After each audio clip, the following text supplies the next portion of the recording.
আপনার বয়স যদি 50-এর বেশি হয়ে থাকে, আজকের কথাগুলো আপনার জন্য।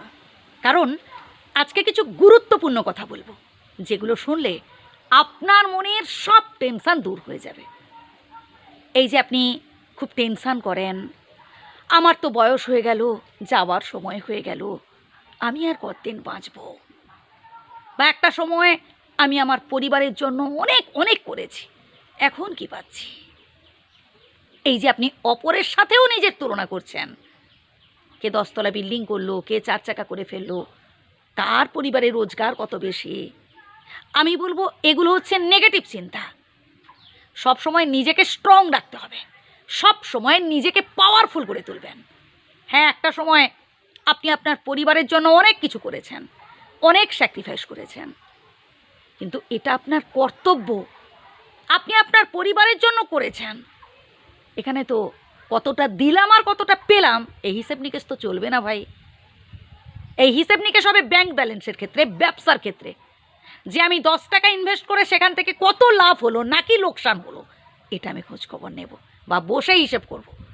কিন্তু পরিবার এক অন্য জগৎ ভাই। এখানে থাকবে শুধু স্যাক্রিফাইস। বয়স্ক মানুষেরাই বেশি বলে থাকেন যে গাছ লাগাও, ফলের আশা করো না। আপনি আপনার কর্তব্য পালন করেছেন, বাকিটা বিধাতার উপর ছেড়ে দিন। আপনার কর্ম যদি ভালো হয়, তার ফল ভালো হবেই। আপনার বিপদে স্বয়ং বিধাতাই কাউকে না কাউকে পাঠাবেন আপনাকে রক্ষা করতে। এই যে আপনি অধিক ভরসা করে ফেলছেন নিজের থেকেও বেশি, বাবা তুই আমায় ছেড়ে যাস না, বাবা তুই যদি আমায় ছেড়ে চলে যাস আমি সব কিছু অন্ধকার দেখব, সব কিছু শূন্য দেখব, ভুল ভাবছেন। সব থেকে বেশি বিশ্বাস করবেন নিজেকে। একটা কুকুরকে আপনি 10 দিন খাইয়ে দেখবেন তো, সারা জীবন সে আপনার পায়ের তলায় পড়ে থাকবে আপনার ঋণ শোধ করার জন্য।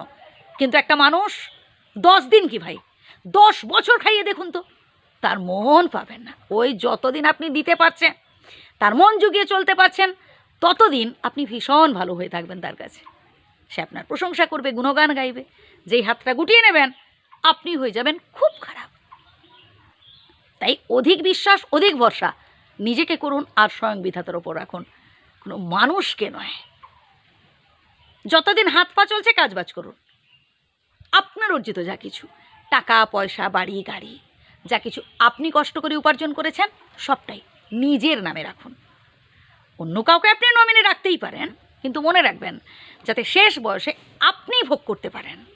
কারণ আমি অনেক বৃদ্ধ পিতামাতাকে দেখেছি শেষ বয়সে ছেলে মেয়ে বেঁচে আছে, ভালো রোজগার করছে, তা সত্ত্বেও বৃদ্ধাশ্রমে থাকতে হয়েছে। তাই প্লিজ যে কথাগুলো বললাম প্রথম থেকে শুনুন আর নিজেকে বিন্দাস রাখার চেষ্টা করবেন।